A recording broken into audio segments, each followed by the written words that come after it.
ada periode hati. Jadi wahyu Allah datang ke hati Rasulullah Shallallahu Alaihi Wasallam. Itu periode hati. Dari hati Rasulullah lalu dilaksanakan dalam amalia. Jadi kalau Allah memerintahkan aqimis sholat, sholatlah, maka yang pertama kali sholat adalah Rasulullah. Disuruh haji, Kanjeng Nabi dulu yang melaksanakan haji. Suruh memuliakan istri, Rasulullah yang pertama kali memuliakan istri. Menyuruh menghormati orang tua, Rasulullah yang pertama kali menghormati orang tua. Menyuruh menyayangi yang muda, Rasulullah pertama kali menyayangi yang muda. Suruh menghormati tamu, Rasulullah pertama kali menghormati tamu. Disuruh untuk menghargai tetangga, Rasulullah yang pertama menghargai tetangga. Demikian seterusnya. Makanya ada ketika Rasulullah sudah sholat, baru ngajak orang, "Shallu kama ra'aitumuni usolli." Salatlah kayak aku. Jadi orang kepenak, oh begitu itu sholat itu. Nah kalau saya ngajak sampean sholat, saya sendiri nggak sholat, saya kan repot itu cari contoh. Sholatlah kayak siapa? Saya nggak sholat. Kayak Cak Nun tuh, wah jauh sekali itu Jogja. Haji juga begitu. Khudzu manasikakum, khudzu anni manasikakum, dan seterusnya. Semuanya Rasulullah yang menjadi ini. Jadi saya membayangkan dulu saya ditakdirkan Allah hidup zaman Kanjeng Nabi gitu, enak sekali. Tidak perlu baca Quran. Tinggal lihat Kanjeng Nabi aja, wong Quran sudah ada, Quran berjalan. Mau bergaul lihat Kanjeng Nabi, mau bersaudara lihat Kanjeng Nabi, mau bertetangga lihat Kanjeng Nabi, mau apa-apa lihat Kanjeng Nabi aja. Alangkah enaknya pikir saya. Tapi kemudian pikiran saya balik juga. Kalau saya ditakdirkan Tuhan hidup zaman Kanjeng Nabi, iya kalau ikut Kanjeng Nabi. Kalau ikut Abu Jahal payah. Jadi mendingan sekarang lah hidup di zaman akhir tapi masih ikut Kanjeng Nabi. Ketika Kanjeng Nabi masih hidup, sudah ada yang bertanya, Kanjeng Nabi, katanya Kanjeng Nabi itu manusia biasa. Iya. Kalau begitu kan Kanjeng Nabi juga nanti akan meninggal juga. Iya. Nah kalau Kanjeng Nabi nanti wafat, lalu kami ini berpedoman pada siapa? Itu ada Abu Bakar, ada Umar. Abu Bakar dan Umar kan manusia juga. Kalau wafat gimana? Itu sahabat-sahabat itu banyak sekali. Ashabi kan nujum, bi ayyihi muqtadaitum ihtadaitum. Ikuti mereka. Kalau sahabat-sahabat ini wafat semua, itu terus akhirnya sampai al ulama warasatul. Tapi terus ke sini ini ulama itu terus ya akhirnya seperti majelis ulama lah.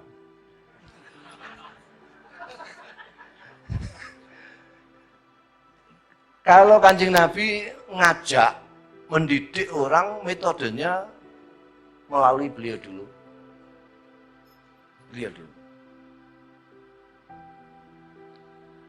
Nah ini yang katanya penerusnya Rasulullah, penerusnya Nabi, tidak begitu. Ya adalah ya 1-2 saja yang begitu. Tapi kebanyakan tidak begitu.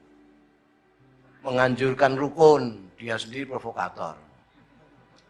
Menganjurkan untuk lomo, dia sendiri medit. Kalau dia menganjurkan ke barat, dia tengok-tengok, itu sudah lumayan.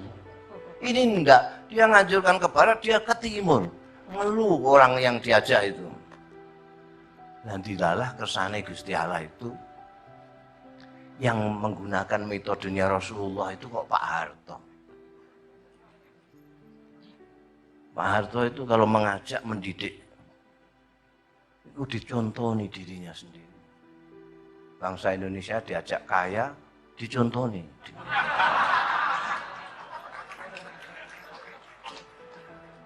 Akibatnya apa? Akibatnya semua orang Indonesia itu seneng sugih kabeh.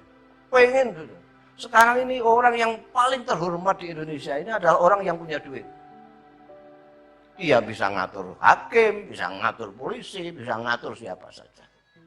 Paling terhormat. Gak punya duit seperti sampean. Ya gini tak itu loh. Lontang lantung udah karuan. Itu bayangkan pendidikan 32 tahun yang mimpin pakai metodenya Rasulullah. Bagaimana? Kalau menurut pesantren itu ada ilmu yang namanya malakah. Malakah itu sudah mbalung sungsum. Misalnya santri atau kiai yang sudah malakah ilmu nahwu, ilmu gramatika bahasa Arab. Kan bahasa Arab itu kalau ja'a, zaitun. Kalau ra'aitu zaitan. Kalau marartu bizaitin. Itu ada kaidahnya, ada baitnya di Alfiyah segala macam. Terus sampean mengatakan ja'a zaitan. Saya bisa menyalahkan tanpa saya menunjukkan dalilnya. Sekarang kan usumnya orang tanya dalil. Karena banyak ustadz anyaran. Sisik dalilnya apa? Sokeh apa enggak gitu. Belum sudah malakah kok tanyai dalil. Ja'a zaidan salah. Dalilnya apa? Enggak usah dalil-dalilan. Di telingaku enggak enak. Ini yang namanya malakah itu. Kita semua ini karena dididik Pak Harto 32 tahun dengan metode Rasulullah, maka kita seneng dunia itu, seneng materi itu, seneng duit itu, otomatis sudah malakah. Tidak usah mikir bareng. Kalau duit, wah, wis sugih lah itu ya sikile majuan segala macam. Enggak dipikir. Lu sampean tahu Mudin enggak? Mudin itu akronim dari Imamuddin. Imamuddin dari Mudin.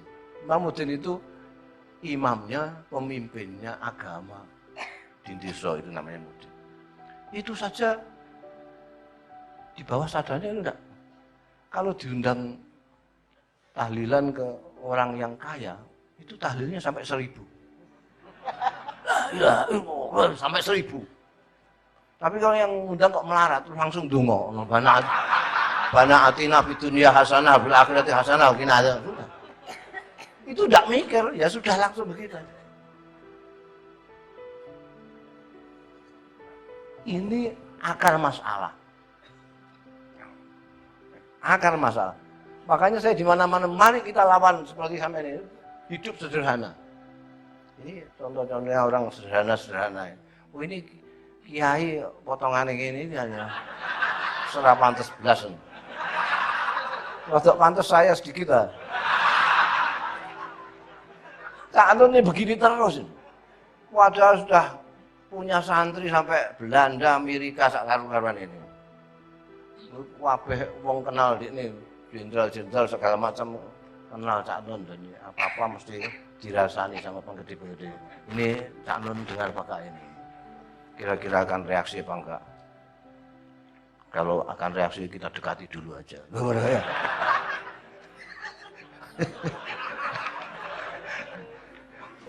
Cak Nun ya tahu tapi pura-pura enggak tahu.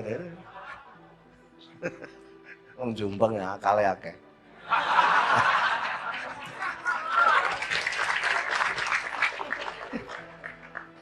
Jadi ini akar masalahnya ini kita itu terlalu berlebihan. Anda kalau membaca Al-Quranul Karim atau menilik sunnah Rasul itu tidak boleh berlebihan. Seneng dunia ya seneng, tapi jangan berlebihan. Dalam bahasa kita sakmadyo, sederhana saja. Terus sekarang ada yang mengusulkan saya supaya kalau dakwah ngajak zuhud. Nah, sampean ini ketinggalan zaman. Orang lagi suka-sukanya bondo kok dijak zuhud itu kan. Ini bobor gak payu gitu aja. Paling jauh ya sederhana. Di Al-Quran, sampean jangan, saya sudah lama nggak pernah dalil. Itu kulu wasrobu wala tusrifu. Dalam soal makan tidak boleh berlebihan. Orang yang tidak boleh wala taj'al yadaka maghludatan mereka wala sutha kulal pasti. Jadi dalam soal apa namanya harta itu kita tidak boleh terlalu bakhil, tapi tidak boleh terlalu boros. Apalagi itu yang semuanya itu menyuruh kita supaya jangan berlebih-lebihan. Akibatnya sudah jelas itu, coba lihat. Orang saking senangnya bondo itu sampai dia lupa bondo itu untuk apa. Hanya suka toh. Itu yang koruptor-koruptor itu kan makan sudah, minum sudah cukup, tidur sudah, istri kadang-kadang lebih dari 2. Itu cukup semua. Lu kok iseh nyolong bandane rakyat itu piye? Itu karena senang.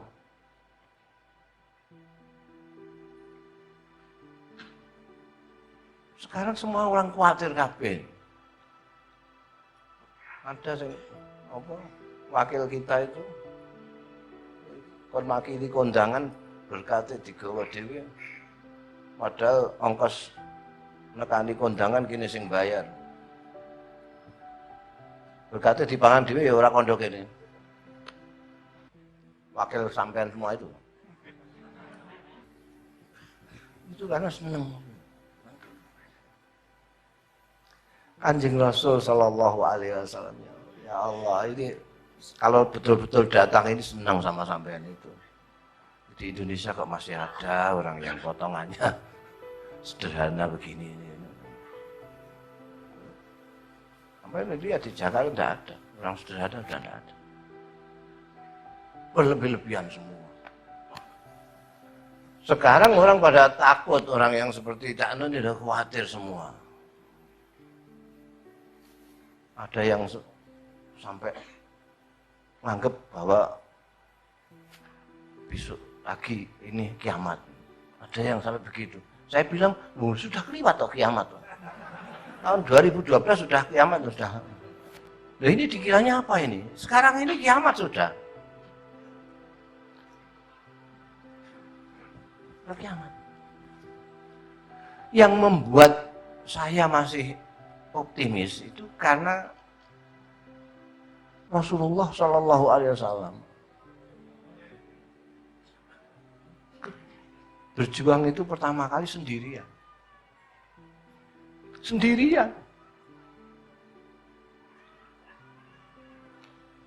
Nah sekarang Cak Nun sampai sokong sekian banyaknya.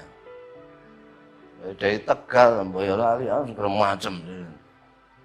Kanjeng Nabi sendirian, baru istrinya, baru kawannya.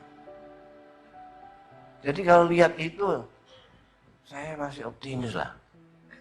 Masa bergajulan kabeh lah, masa gak ono sing sehat. Mudah-mudahan yang baik itu yang menjadi tumbal yang dilihat oleh Allah Subhanahu wa Ta'ala.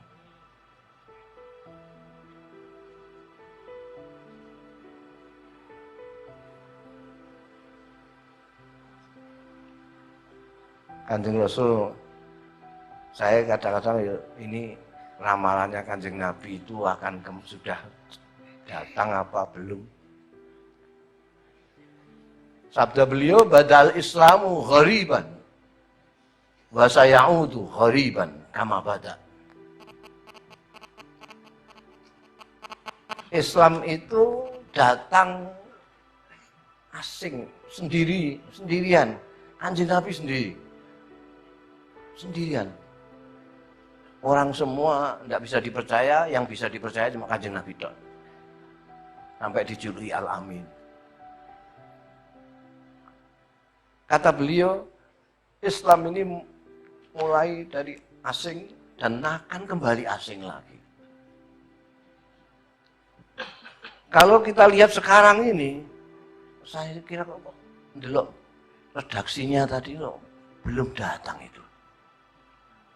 Masa menjadi asing lagi itu. Karena sekarang wah, pengajian di mana-mana. Haji saja sampai nunggu 17 tahun, 20 tahun. Orang bikin masjid kayak balapan aja. Saya juga nggak tahu kenapa orang pada senang bikin masjid itu. Dan kadang saya curigai jangan-jangan ini orang pengen nyogok Gusti Allah ini. Saya bikinkan rumah ya Allah, tapi saya jangan dicatatlah kelakuanku. Itu masjid banyak sekali. Pengajian banyak sekali. Orang umroh setiap hari umroh. Nggak tahu umroh betul apa belanja, karena sekarang Mekah itu sudah kayak Las Vegas. Iya. Sampai di sana mau tawas sekarang pakai itu, apa namanya itu yang bisa jalan sendiri itu. Ini yang bukan eskalator. Eskalator kan mall. Ini kan yang seperti kendaraan untuk jalan gitu. Itu sekarang udah banyak. Dan kiri kanan itu hotel. Termasuk hotelnya Paris Hilton ada di situ. Orang ke sana itu sregep itu karena bisa di dunia hasanah, fil akhirati hasanah. Maksudnya begitu maksudnya. Bisa shopping, bisa lihat mall, engkau terus tawaf, shopping tawaf. Sekarang enggak khusyuk belas tawaf itu. Nah, karena baru tawaf, Gus Mus, foto Gus, foto. Ini piye wong tawaf kok digandeng jak foto.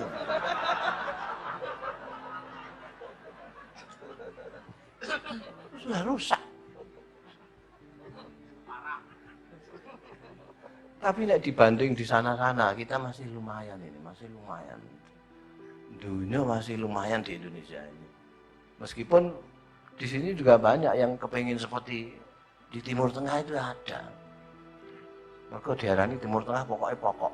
Mereka Kanjeng Nabi dari sana. Ya apa-apa sing dari sana ya mesti apik. Jihan kalau sampai di Mekah itu, orang tidak bisa tawaf, tidak bisa khusyuk sama sekali. Di Madinah itu tidak bisa sowan Kanjeng Nabi khusyuk, tidak bisa. Saking banyaknya. Jadi kalau lihat ini, itu ramalan Kanjeng Nabi akan asing tadi belum, masih ramainya kayak gini kok. Tapi kalau dilihat dari segi nilai, itu sudah asing sekali. Sampai sekarang jujur itu sendirian, terasing, kesepian. Aku kok jujur sendiri, ini gimana? Kiri kan, itu sampai bawah, kanan kiri. Saya nangis ketika ada seorang buruh nelayan itu. Dia bawa kapalnya juragan sama kawan-kawannya cari ikan. Nanti hasilnya disetorkan juragan. Sebelum disetorkan juragan, dilongi dulu dibagi. Dia tanya sama saya, kalau saya tidak mau nerima, saya dimusuhi kawan-kawan. Kalau saya terima, ini jelas tidak boleh menurut agama. Gimana? Gak bisa jawab. Ini ada orang kaya, haji setiap tahun. Haji setiap tahun. Sebelum dikasih batasan, tidak boleh. Itu harus antri itu setiap tahun. Setelah tidak ada batasan itu, umroh setiap saat. Berarti kaya sekali. Haji ini kaya sekali. Bikin masjid tiap kampung bikinkan. Tapi sama buruhnya itu luar biasa memeras itu.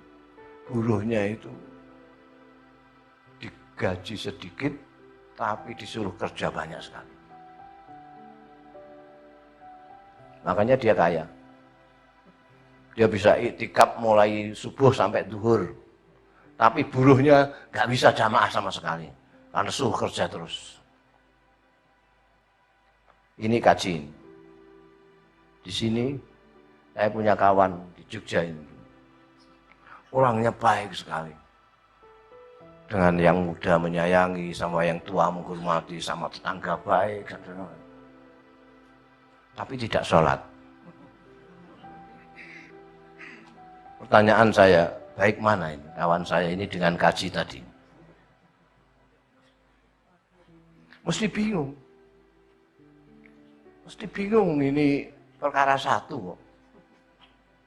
Dijadikan dua jadi jawabnya bingung.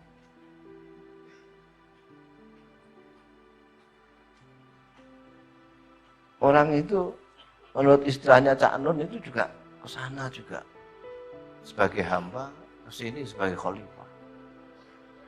Ini dua-duanya.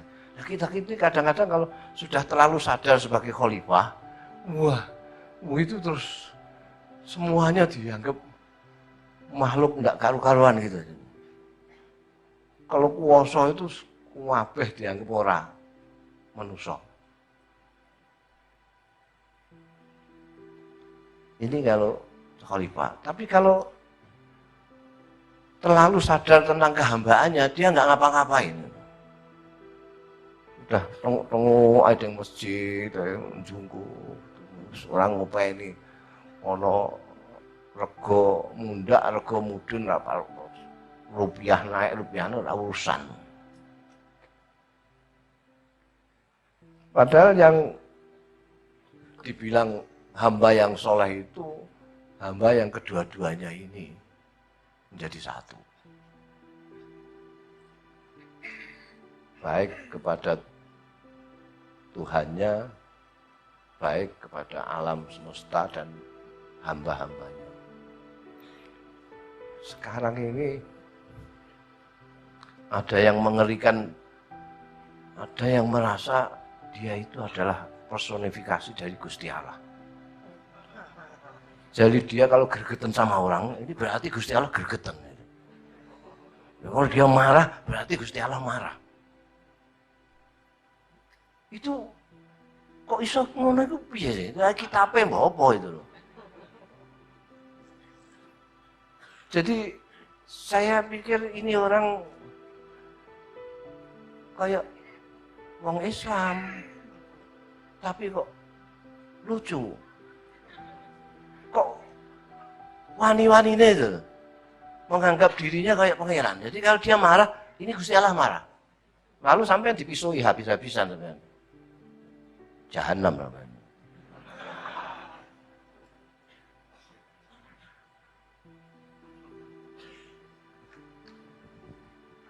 Rumah saya pikir orang ini mesti gak kenal Gusti Allah. Semangat tok tapi gak kenal Gusti Allah. Gusti Allah itu rumah sana piye rumah sana. Dia sampean sendiri bagaimana bayangnya Gusti Allah piye? Piye kayak siapa? Kayak Cak Nun apa kayak kayak apa Habib Rizik apa saya kira-kira kayak siapa kira-kira? Bayangnya. Lu bagaimana kalau tidak kenal sama Gusti Allah mau menyenangkan Gusti Allah itu gimana? Kalau nggak kenal Gusti Allah, mau menyenangkan Gusti Allah, mau mencari ridhonya Gusti Allah itu bagaimana? Menyenangkan Gusti Allah itu mencari ridho Gusti Allah. Kalau nggak kenal gimana Jan? Nggak kenal. Dia nggak ngerti. Gusti Allah kok kemeropok karo wong. Kok marah, mangkel kawulane itu piye jadi piye? Enggak terpikir. Kok mangkel sama hambanya itu? Gusti Allah kok mangkel sama hambanya?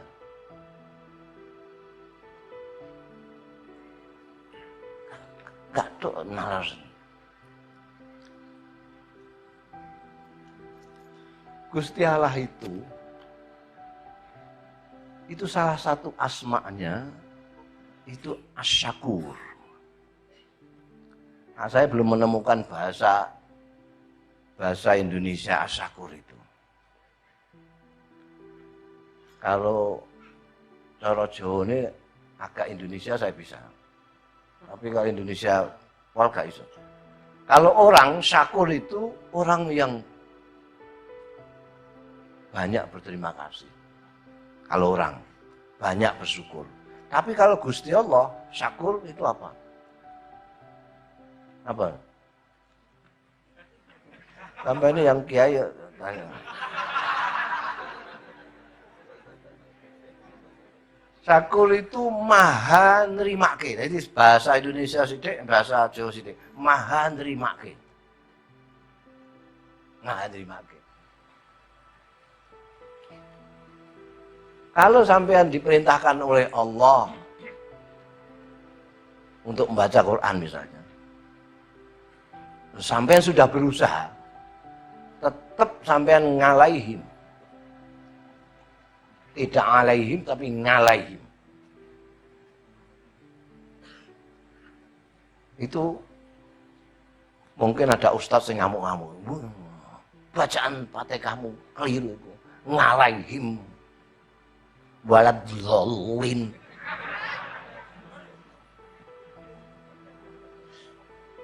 Ini salah-salahkan ya. Ya Gusti Allah enggak. Gusti Allah itu syakur. Wis nisbate wong ndi kowe wong Tegal. Nisbate wong Tegal iso ngalahi wis lumayan ah.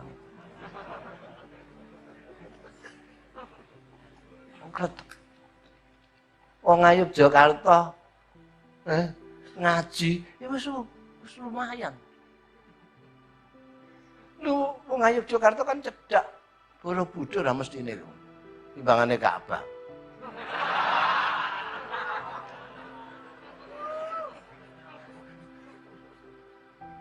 Itu Gusti Allah itu syakur. Waduh, apik wis apik. Swarga. Gusti Allah itu begitu.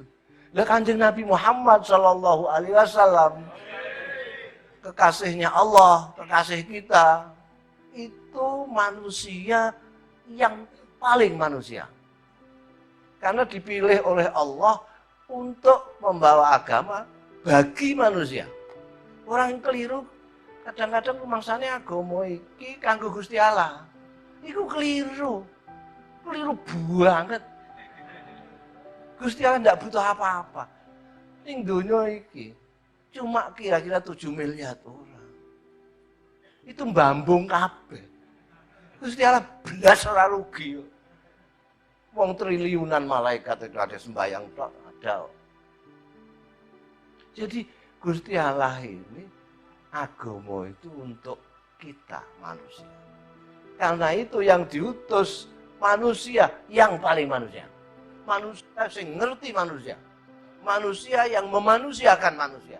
Yaitu Nabi Muhammad sallallahu alaihi wasallam. Sekarang banyak pemimpin yang kelihatannya manusia. Kelihatannya. Tapi tidak ngerti manusia. Wong lagi melok mayan sepisan. Sowan kiai. Kiai saya ini kok sumpek terus itu. Kadang-kadang itu sumpek enggak karuan arahnya. Mbok saya diijazahi bacaan-bacaan apa gitu loh kiai. Oh ya, nah. Ini baca ya ayat kursi tahu ya? Tahu Pak. Itu dibaca habis sholat 35.000 ya. Ini meskipun disebut kiai, ini tidak kiai yang nggak ngerti orang.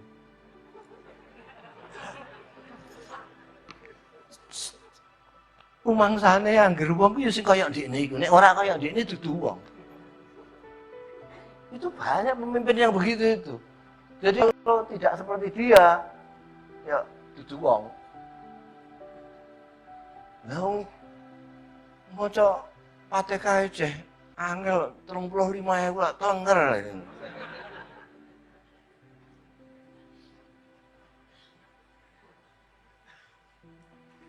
Itu di pondok saya itu Kiai Khalil, Allah yarham ayah, kakak saya itu yang pengasuhnya. Saya ini dapat warisan aja. Kiai Khalil itu Ramadan ngimami tarawih. Tarawih belum selesai, santri-santri di belakang sudah gereneng-gereneng. Gereneng-gereneng tapi banter sampai imamnya keluar. Gereneng-gereneng. Wah, tarawih begini ini alamat nggak sahur ini nanti. Lagi Kiai Khalil dengan habis tarawih lurah pondok dipanggil. Besok kamu yang imami saja.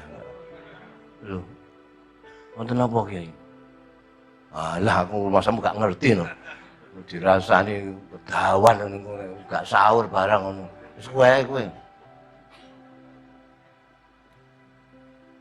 Besoknya lurah pondok itu yang imami. Begitu selesai tarawih, orang-orang kampung yang ikut tarawih itu, orang-orang tua yang ikut tarawih pada sowan Kiai Khalil. Kiai, pamit Kiai. Pamit apa? Besok saya tidak tarawih di sini. Loh, kenapa? Wah, ekspres di sini makanya. Lalu pondoknya itu imami, Waladhdallin, amin, bismillahirrahmanirrahim, Yasin, Allahu Akbar. Waladhdallin, nun, Allahu Akbar. Saya belum rukuk, imamnya sudah sujud.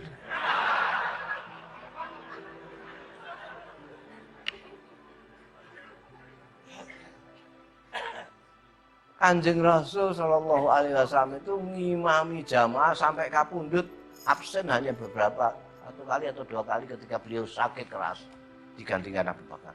Selama itu tidak ada komplain dari jamaah, tidak ada komplain jamaah terlalu cepat, apa kelamaan dan. Padahal murid beliau yang kinasih Mu'adz bin Jabal itu pernah dimarahi Rasulullah. Jadi habis ngimami Isya, orang itu pada demo. Kok demo? Ke tempatnya Kanjeng Nabi lah, rame-rame gitu. Kanjeng Nabi, itu santri sampean itu Mu'adz bin Jabal ini keterlaluan. Gimana? Tadi ini kita kan makmum dia sholat Isya. Terus, ya rakaat awal ngatamno Baqarah. Rakaat kedua An-Nisa itu. Langsung dipanggil Mu'adz bin Jabal. Betul Mu'adz, kamu tadi ngimami Isya? Iya Kanjeng Nabi. Betul. Rakaat awal kamu menghatamkan Baqarah. Rakaat kedua An-Nisa. Iya Kanjeng. Baru dimarahi Kanjeng Nabi. Kamu jangan bikin fitnah. Kamu itu sholat diikuti oleh orang banyak. Ada yang tua, ada yang muda, ada yang ditunggu pekerjaan. Macam-macam. Kalau kamu sholat sendirian, ngatamkan Quran kurang percayanya, nggak apa-apa. Tapi kalau berani di depan, diikuti orang banyak, harus ngayomi semua orang. Itu kan Nabi itu ngerti. Orang itu ngerti. Orang beragama itu kan kayak orang sekolah itu. Ada yang TK bahkan PAUD. Ada yang SMP, SMA, Sanawiyah, Aliyah. Sekarang ini enggak ya. Kabeh dianggap perguruan tinggi kabeh. Kalau enggak seperti dia, diamuk koto. Iki bangkune wakile Gusti Allah kok kawanen iki. Kalau Kanjeng Nabi tahu. Makanya kalau orang melihat hadis itu macam-macam. Karena yang dihitopi, yang diujari oleh Rasulullah SAW macam-macam. Ini ada orang yang baru saja masuk Islam, ini ada yang orang yang sudah kuat. Nah kita itu saiki mau karek buka kitab terus dicocokno karo kesenengane sendiri. Buka Quran juga begitu. Ada orang yang lucu sekali. Ada orang yang suka bid'ah-bid'ahkan, dengar lah. Dengar ada yang suka bid'ah-bid'ahkan itu. Ini paling bid'ah ya ini. Saya sering tiba. Dia bid'ah-bid'ahkan orang memakai dalil Quran. Coba sampean pikir. Dikiranya Quran itu aslinya apa? Yang disebut Quran oleh dia itu mushaf. Quran itu bukan mushaf. Bukan mushaf. Yang sekarang sampean buka-buka itu mushaf. Itu sudah melalui modifikasi berkali-kali. Dulu itu tulisannya tidak pakai titik. Tidak pakai titik. Apalagi harokat, tidak ada. Tidak pakai titik. Orang dulu itu tulisan itu hanya untuk mengingatkan hafalan.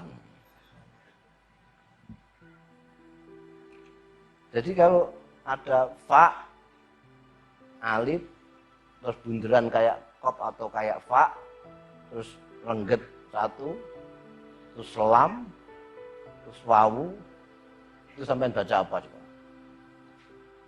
Bisa dibaca fakbalu, bisa dibaca faktulu. Tapi kalau orang yang hafal, dia tidak akan keliru. Jadi kalau dia apa yang zaman Kanjeng Nabi tidak ada, mesti bid'ah. Maka mushaf itu bid'ah. Bid'ah sekali. Loh, dulu tidak ada, mushaf tidak ada dulu itu. Belakangan ada, tadi saya katakan, ada periode hati, yaitu ketika wahyu turun ke Rasulullah Shallallahu Alaihi Wasallam. Setelah itu terus periode telinga. Dari Rasulullah disampaikan kepada sahabat-sahabat melalui telinga sahabat. Baru oleh sahabat diamalkan. Belakangan kita sudah periode mata. Kalau kita tidak baca, ya tidak bisa baca Quran. Itu periode mata. Kadang-kadang mata ini terus ke hati, kadang-kadang tidak. Yang banyak tidak. Baca, kalau dulu hati langsung ke amalia. Para sahabat mendengar ke hati langsung menjadi amalia. Sekarang ini dibaca. Makanya banyak lucu-lucu sekali. Loh, muni bid'ah dalile Quran. Quran yang dijak. Diduduhna mushaf. Ini titik koma, ada cat-cat barang itu harokat itu bid'ah kabeh itu biar enggak ada. Lah begitu kok bangga. Dan yang mengacapkan gitu bangga. Ini yang disedihkan oleh orang-orang seperti Kak Nun, Habib Anis barang kan gitu itu. Tapi saya ya enggak sedih. Kanjeng Nabi dulu sendirian. Sekarang ada kawannya banyak. Masa kalah. Kalau sana menggunakan kekuatan uang, kita menggunakan kekuatan keyakinan. Keyakinan. Ceritakan terus Cak Nun tentang Kanjeng Nabi. Kanjeng Nabi bagaimana melaratnya Kanjeng Nabi. Sekarang tidak ada orang yang berani kayak Kanjeng Nabi. Kanjeng Nabi itu rezekinya tek plung. Tek plung. Tek plung tahu nggak tek plung? Tek plung itu untuk makan hari ini ya hari ini. Hari ini dicari kayak burung. Besok cari besok.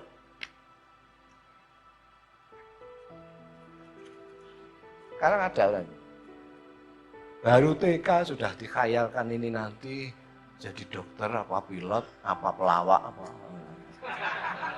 Pokoknya sing nguntungno duit akeh pokoknya. Ada yang padahal di Quran itu katanya pedomannya Quran. Di Quran itu apa itu wa ma min dabatin itu? Wa ma min dabatin fil ardi illa 'ala Allahi rizquha. Apa itu artinya? Enggak, nanti saya disangka ngarang dan sampai Anda yang kiai. Dan tidak ada satupun yang melata di muka bumi kecuali menjadi tanggungan Allah rezekinya. Sampai percaya itu? Percaya? Percaya. Oh, ini baru kiai betul ini.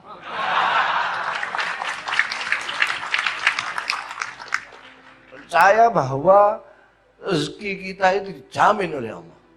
Bagaimana kita malah mencari yang sudah dijamin oleh Allah, tapi sambalewa terhadap apa yang diminta oleh Allah. Kita itu sudah dijamin oleh Allah. Tinggal kita percaya apa enggak. Kalau enggak percaya, melarat tenan.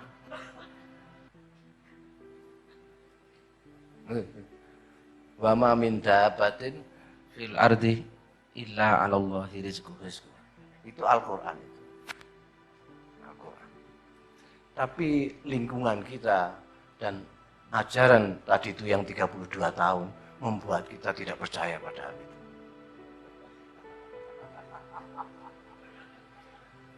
Itu hebatnya metodenya Kanjeng Nabi, metode keteladanan itu. 32 tahun.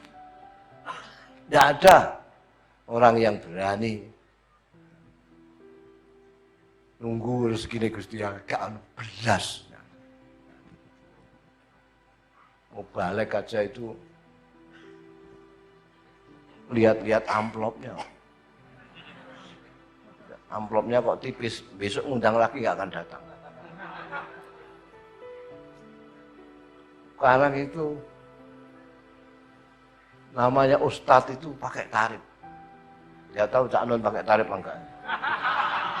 Dulu saya nasihati supaya pakai tarif. Beliau ini karena beliau kecapean. Beliau kecapek. Saya ini ngeladeni undangan sana sini capek saya. Saya bilang sama Cak Nun, bagaimana kalau ini caranya Mbah Dullah Salam kajian. Gimana caranya Mbah Dullah? Nah, jadi kalau saking capeknya itu, kalau kata Mbah Dullah, saya itu sudah ngomong, saya ini sudah tua, sakit, tidak bisa. Nanti kita gendong, Mbah. Nanti gendong, saya tidak bisa apa-apa di sana, kalau saya sudah tua sakit. Ya di sana tiduran tidak apa-apa, Mbah. Gus pokoknya tidak bisa nolak. Akhirnya Gus, dia bilang sama saya, akhirnya saya dapat cara. Kalau ada yang undang saya tarik bisa. Nah, kowe ngundang aku, sediakno minimal 5 yuta DP-ne. Wong desa-desa kentas kabeh. Nah ini saya beritahukan sama Cak Nun. Ini Cak Nun yang aneh gelem ya iku mau. Resepnya Mbah Dullah aku. Sampean kesel. Betul.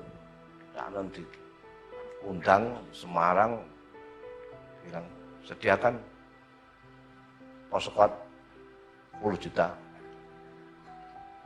Ngamuk orangnya. Cak Nun surati macam-macam dulu idola saya, sekarang komersial segala macam. Suratnya dikasihkan saya. Saya bilang itu Mbah Dullah. Saya sendiri tidak berani.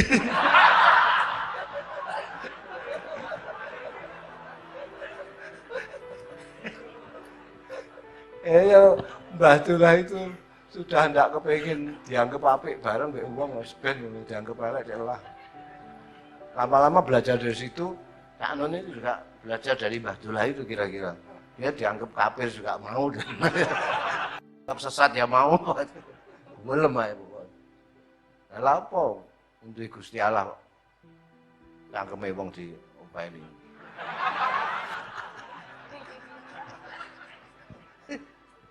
Iki nek gak lereni bicarane leren piye?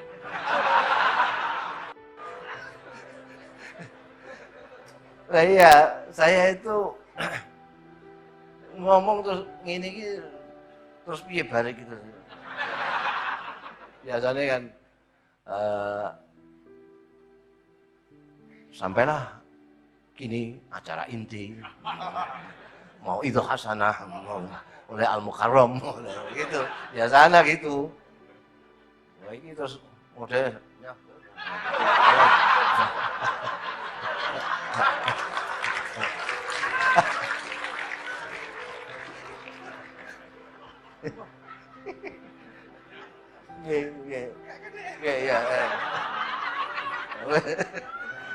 Ya sudah, itu saja nanti kalau saya dinjalno itu iso ngantek subuh.